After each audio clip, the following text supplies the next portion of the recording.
Yo, MC Starman here. Martin Contois. This is the Healer and Dreamer Astrology YouTube channel. We're doing a Sol y Luna episode, and this is Dayana Robinson. Hello. And what an adventure this all is, isn't it? So, you want to show the information on the chart? Sure, I mean, on the... dive right in.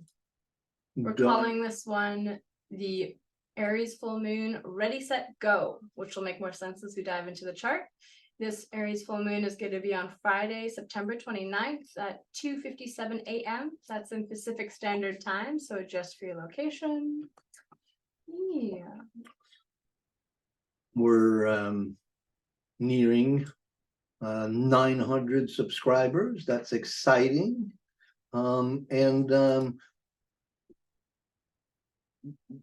Ready, set, go. Why ready, set, go? Why ready, set? I hear Aries a lot when I hear those words. Ready, set, go. There's a constant push with Aries. Aries is ruled by Mars. Aries is the first sign of the zodiac, so I think of the beginning of a new that way. So constellated, we have the sun in Libra and the moon in Aries. What does that feel like? A sun in Libra and a moon in Aries. I would say the sun in Libra feels really social typically. It's the beginning of the other half of the year. And then the moon in Aries probably really paying a lot of attention and focus on that polarity between the two. So Aries being of self, Libra being focused on other. So how to balance the self and the other in life, and how to take care of yourself, but also take care of those around you.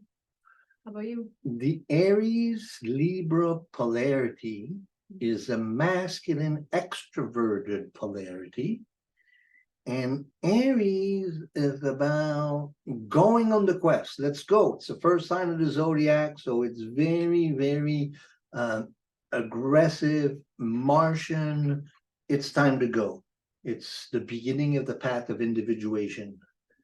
Libra is what we need, is the balance of that. So Libra has a real hard time making up its mind because it looks at both sides and wants to give due justice to both sides. You got the scale of the Libra.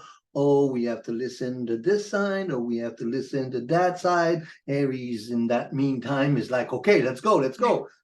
Make up your mind. And Libra is saying, well, there's good there, oh, and there's good there, you know, and you should really take your time and consider both sides. And Aries is going, okay, let's go.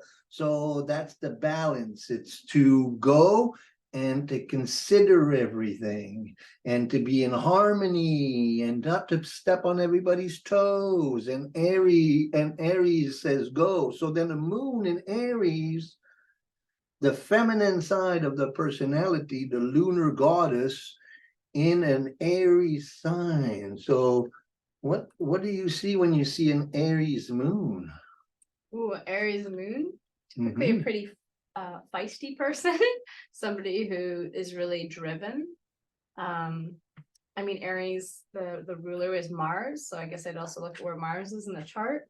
But yeah, definitely ability to get things going, maybe not always accomplish them, but get things moving forward for sure. The Aries moon, it would know what it wants and it would go for it, so it'd be very intense. Yeah. And so, and then the Libra sun trying to make peace with everybody and making sure we don't step on anybody's toes. So let's look at the chart and see what we learn from that particular chart. So there's a very interesting, so ready, set, go. There's an unaspected Aries full moon, Libra sun. So if you look at this, this is very unique. We have the moon and the sun with the red line in between. That's the opposition. And it makes no other angle except the wide trine to Pluto. So what is an unaspected full moon in Libra look like to you? what does it look like to you? I feel less familiar with these things. Well, Liz Green talks about a planet that's unaspected in a chart as being like a tenant you never hear about, till one day it decides to bust through the floorboards and take over your living room. So it has it's an unintegrated planet that sometimes dominate per personality. So with an Aries full moon, it's either go unregistered because so much is going on, or it dominates everything and we can't pay attention to anything. So it's going to be fascinating to see, you know, if it goes unregistered, or if that Aries new moon insists so much on the beginning of the quest, you know, ready, set, go, you know. And so that's going to be fascinating to witness. Yeah, Aries full moon. But yeah, one thing I guess I do notice is that when we look at a full moon, it's only a matter of a moment in time, because the moon does move around the earth pretty quickly. So for instance, if we're looking at this chart, the moon will be in Pisces throughout most of that week. And then I think on the Thursday goes into Aries. That Friday morning we'll have that peak of the full moon, and then it'll keep going. So I wonder, it'll either show up at your doorstep pretty loud or it won't. But then it will continue to go back to everything else here going on in this chart we'll get into. Well, and right before the full moon, it's going to make a conjunction to Neptune, and right after the full moon, it's going to make a conjunction to Chiron. So it will, you know, it will do its thing, but the sense of that brightness of it may kind of require full attention, you know, look at me, you know. So then our feminine lunar needs. It's interesting, huh? I'm taking my mother back to her place where she's been living on that day. You know, so it's going to be very lunar. Mother is going to really demand lots of attention for me at that time, for sure. What else do you see in this full moon? Well, I think of it being Libra season, and Libra rules this chart in its mutual reception. So, sorry, coming back. So Sun in Libra. Libra is ruled by Venus, and Venus is up here in Leo, close to the ascendant. And then since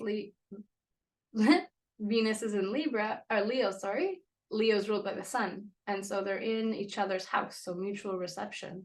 And Venus is on the ascendant as well. So then that makes for a very powerful Venus, and it also constellates with Saturn and Jupiter and Uranus in a T-square.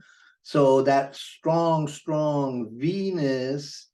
So what does Venus, you know, Sun, mutual reception, you know, ruling the chart, and then again the Sun is in Libra, but then the Moon is also in fiery Leo.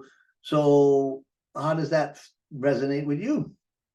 Sounds like a very creative time. Venus being our inner muse, and then Moon in Aries getting new projects on their way. I see a potential for a lot of creative inspirations.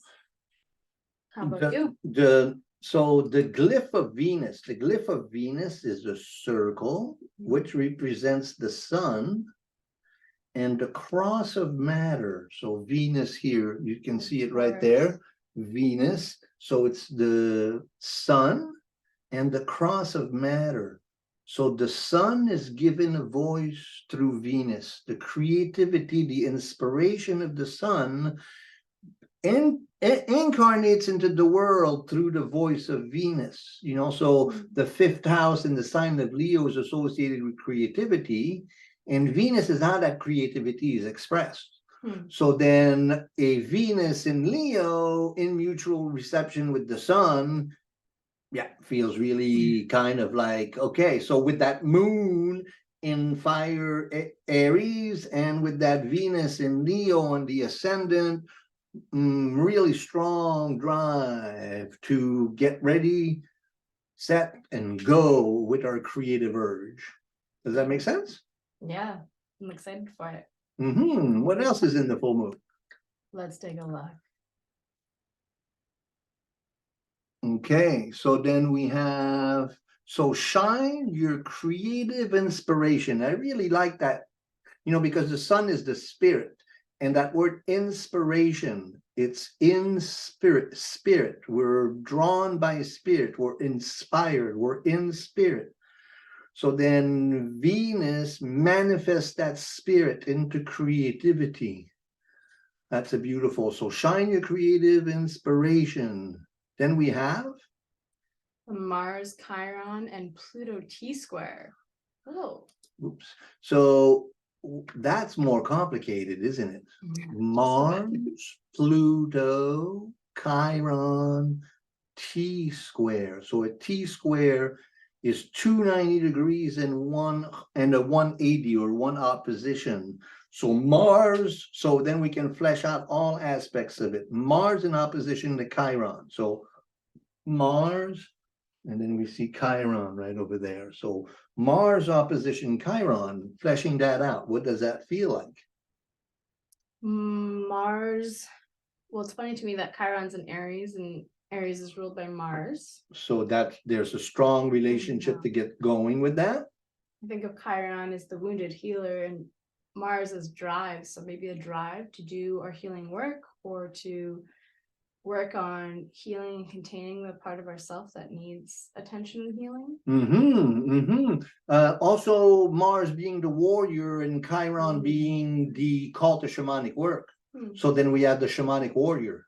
Whenever you do a chart analysis and somebody has a strong Chiron Mars relationship, they usually is either the warrior is wounded or the warrior is called to healing work, which basically is the same thing. The wounding is the call to the healing work. So then that Mars, and again, because Chiron is in Mars's sign, then there's a very strong drive to be the warrior for healing.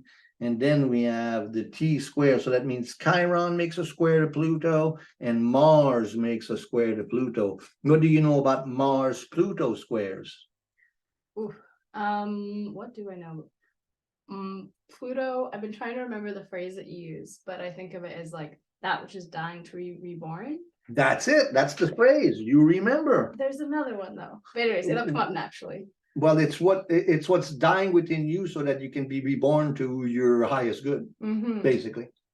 And do what you're born here to do. So then action, if I see them in square in relationship, maybe like there's a bit of challenge, and another astrologer uses this term, it's called the creative potential. So when there's a square there, that creative potential to act on doing what you need to do or letting what needs to die to be reborn happen. Pluto representing the Great Mother, or the destiny or fate, the goddess necessity, the warrior in service to the Great Mother, and then Pluto, Chiron, the healing of the sacred feminine archetype, and the warrior for the healing of the sacred feminine archetype. Beautiful, powerful, but intense, because those are never really easy issues, because the Great Mother, it sounds great, but there's something very dark about the Great Mother that most of us, we much prefer masculine spirituality and being in the sky and the stars, and then nobody really wants to go down to hell and visit the Great Mother. And so, and then the wounding is never easy to face. Chiron and then Mars, it's can have a tendency to be a little mad and aggressive, and so a lot of power in that T-square, but also very challenging. Bring it back to the full moon that's happening at this moment. I could see this being like a really helpful thing to deal with this tension that may be building, to really show up for your creative practice, because it may be a bit of reprieve in the intensity that's that week. Or in our creativity, Venus, the sun, we can give voice to the need for healing and for integrating the Great Mother in our process of healing. So, when you read a chart, you really synthesize all of the aspects into a narrative, a myth. And so then the myth here is that we have a strong urge to be creative and to give a voice to spirit. And then that Venus in opposition to, what was it? Opposite or a mutual Venus. reception? Oh yeah, there was the mutual reception, but there was a T-square too involving. Oh, we haven't covered that one yet. Okay, I'm getting ahead of myself. Yeah, let's go ahead, check it out. Show you here first. So does that make sense? You know, we want to put all of the statements that are drawn out of the chart, and we want to come to a coalesce or a full picture of what the chart is saying. So then we looked at that Mars Pluto Chiron, and then we look at the mutual reception, and then in the Mars Chiron Pluto T-square, healing comes from showing up, and that's something that you coined. So what did you mean by that? Well, the wounded healer in Chiron, there's that duality, like you mentioned quickly, where there's the potential to be that healer, but then it's through healing ourselves that we show up for it, or that we want to heal, because we know that process and that work that needs to be happening, and Mars giving that some extra fire, and then Pluto making it part of our ancestral work. As we show up for our ancestral work and our own healing, we can get a lot of benefit and growth out of it, but it's not always the most comfortable place to be in, and it's definitely not the comfortable way that's going to get you there. But when we do choose to heal, or when we choose to show up, rather, we often find healing in that. Beautiful, beautiful, beautiful. You know, this is a very complex chart, so we really highlighted a lot about the chart. And so then the next part is Venus, Saturn, T-square with Uranus. So and that's the Jupiter Uranus conjunction in the 10th house, in square to Venus in the first, and in opposition to Saturn in Pisces. That's really complex, huh? So the Jupiter Uranus and finding our place in the world in the 10th house, you know, it's like really a lot of tension going on. And so finding our place in the world is difficult. And then Venus giving a voice to creativity, and Saturn means to give form to it. So then we came up with giving form to the evolutionary Uranus, Jupiter, creativity, Venus. So there's something very creative about this full moon. And so get ready, set, go. It's time. And then we save the last, not the least for last, or not the last for least, or something like that. What's that? Best for last, in a way. Yeah, the most important for last. So in our last, this is the Aries full moon, but looking back, if you've been following us, you'll have seen in the Virgo new moon that we saw this same kind of similar triangle of transformation, or sorry, grand trine of the earth signs, and it's getting accentuated again, but this time it's going to be Mercury.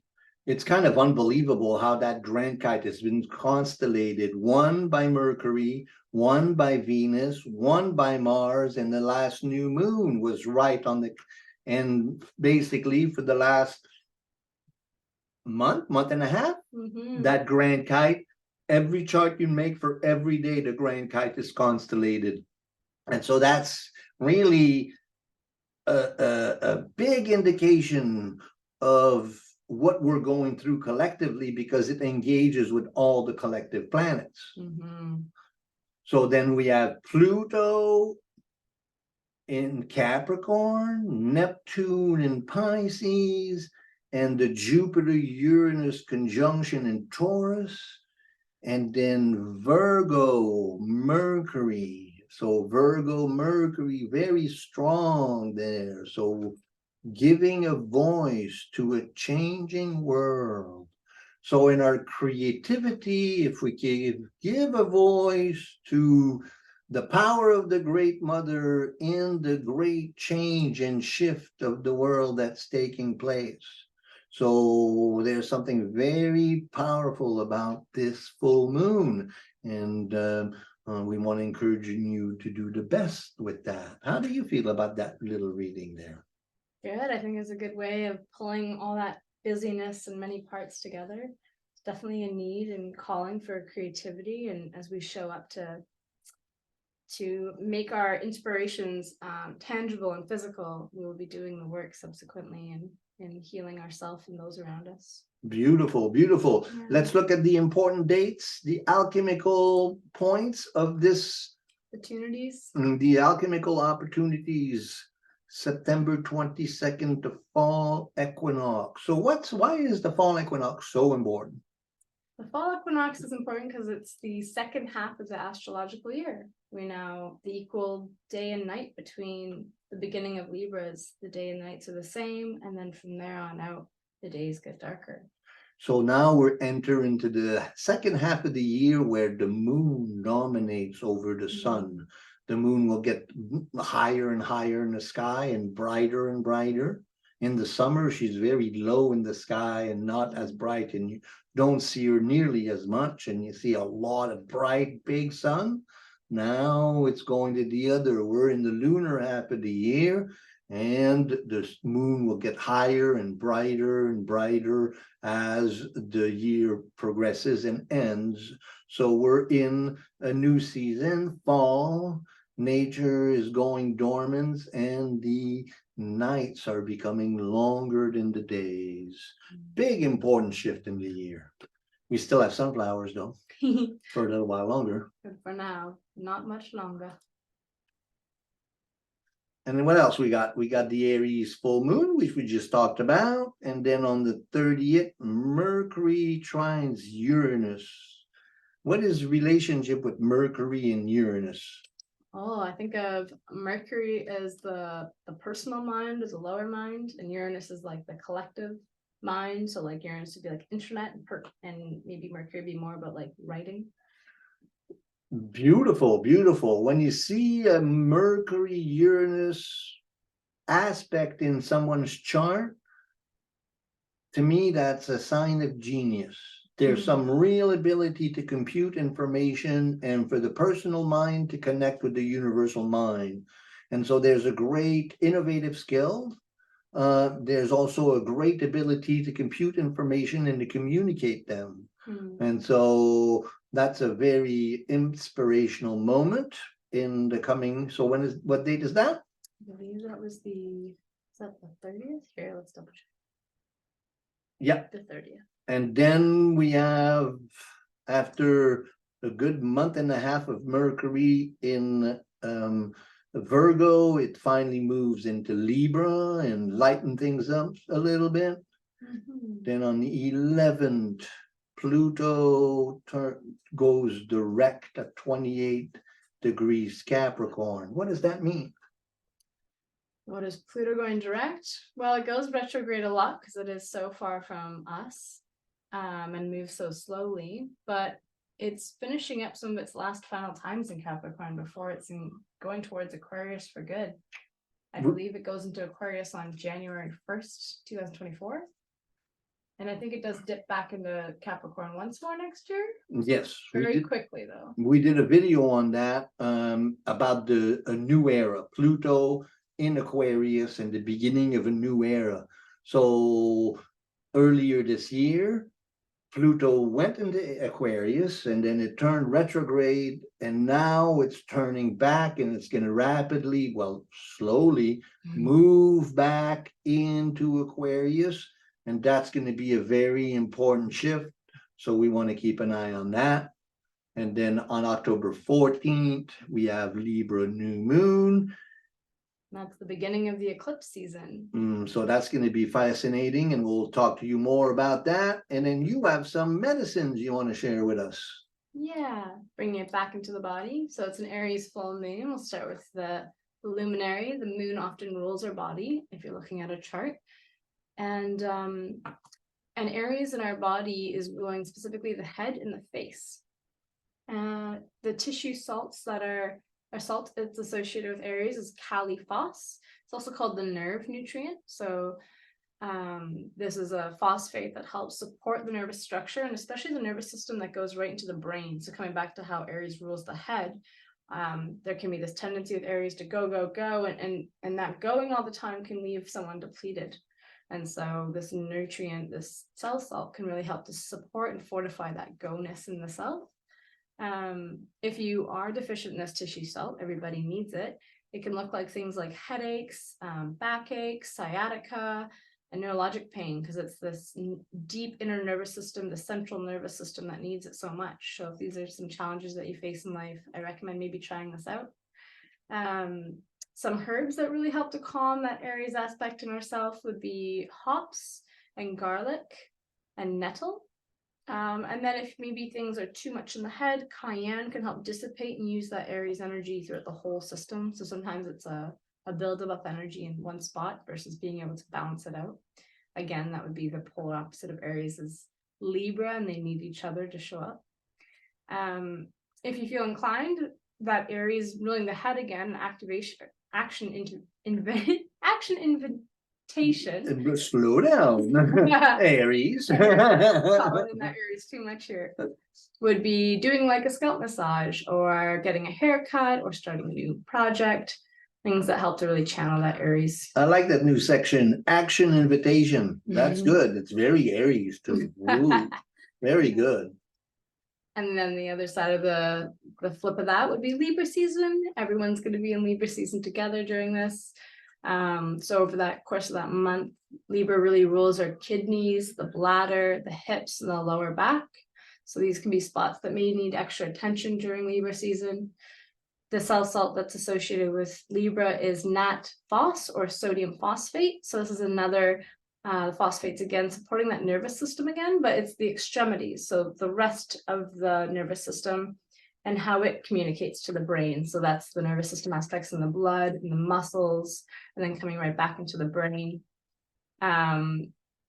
It's called the acid neutralizer because if we have too much acidity in the system, then that can bring a body into a state of toxicity very quickly. That can look like having sour smelling body odor. That can look like having excess fats in the diet would do that for you. And then that can show up like things like having excess flatulence, also just being lethargic and drained quite often, or hypersensitive to those around you. And so this cell salt nat phos can really help to balance that out and balance out any excess acidity that maybe has been accumulating if you've been indulging in things that are maybe too much sugar and fats would be examples of that. And then some herbs that are supportive for the Libra are pennyroyal, violet, thyme, feverfew, and burdock. And as an action invitation, drink plenty of water, walk, dance, eat the rainbow. There's this piece of Libra that likes to get a bit of everything and experience a bit of everything and have a balanced life for its most optimal expression in life. And so these walking and dancing and eating a varied diet really help to balance out the system. That's really good. That's really inspiring in terms of understanding Libra, and as you were talking about all, the neutralization of the fats and the acids, it's like, trying to balance everything so that everything is in harmony versus Aries and just getting up and go. And you pointed out, which I was thinking, ready, set, go. A big part of going is to get ready to go. Yeah. And so then in this new season, making sure you get lots of good, because we're starting the dark side of the year. So we're not going to have as much sun. So then making sure that you're very strong for this season again, that is coming. And also realizing that the intensity of our times are very demanding on our bodies. So then if you want to get set and go, you got to get ready first. And that's what I was thinking when you were talking about all of these beautiful resources. I love that. That's a really good connection point, and it's so important and true. The Aries who gets ready first does great work, but if you just go instantly, you often will forget your water bottle or forget your shoes or not be ready for the full journey. Always really a great honor to be of service to you guys. We've been getting so many compliments and great encouragement for people saying that they love the rawness and the atmosphere in a new set, and red really suits you beautifully, and it sets you in this color combination. And you know what to do: subscribe, comment, share, whatever you can do to help us grow. We really appreciate it. Thanks for coming. We'll see you soon. See you soon. Dayana. Happy full moon, everyone. Whoop. You got this. So much love.